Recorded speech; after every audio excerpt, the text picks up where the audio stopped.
Diqqat, pensiya oluvchi fuqarolar darhol xabardor bo'ling. Hozirgina siz uchun noxush xabarlar e'lon qilindi. Pensiya vaqtincha to'xtatiladi.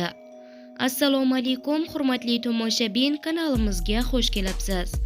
Tezkor va eng so'nggi yangiliklardan birinchilardan bo'lib xabardor bo'lishni istasangiz, kanalimizga obuna bo'lib, like tugmachasini bosib qo'yishni unutmang. Diqqat qiling, yangi qarorga ko'ra Xalq banki pensiya tarqatish bo'yicha vakolatni rasman yo'qotdi.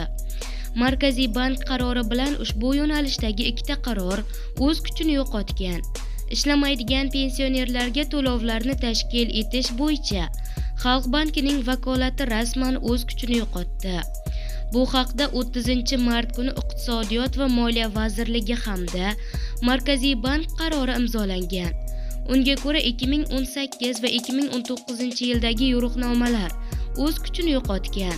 Vazirlar Mahkamasining 2024-yil 29-oktyabrdagi 714-sonli fuqarolarning ijtimoiy himoya qilish sohasidagi qonunchilik hujjatlari takomillashtirilganligi munosabati bilan O'zbekiston Respublikasi hukumatining ayrim qarorlariga o'zgartirish va qo'shimchalar kiritish, shuningdek ba'zilarini o'z kuchini yo'qotgan deb hisoblash to'g'risidagi qaroriga muvofiq pensiya tayinlash va tarqatish byurokratiyadan xoli bo'lgan.